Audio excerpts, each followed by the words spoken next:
How to recover deleted TikTok messages. Hi everyone, welcome back to our channel. Today in this funny video, I'm going to show you the ways to recover your TikTok deleted messages.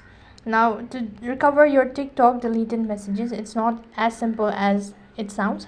However, in order to go ahead and recover your deleted TikTok messages, then you can follow the steps. First of all, you can try logging into your TikTok account, and when you're logged in, go to your profile, and from the profile, tap the try bar icon and go to settings.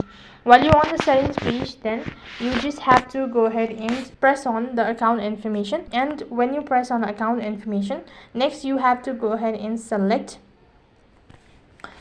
download TikTok data. As you click on it, then you'll be provided with a lot of options. So scroll down a bit and go to TXT and make sure to click on request data. As you do that, you have successfully submitted the request, so you just have to wait patiently until they get back to you. So that is how you can recover your deleted TikTok messages. That is all for this video. I hope the video was helpful. Make sure to like, share and subscribe to our channel. Thank you for watching. See you in the next video.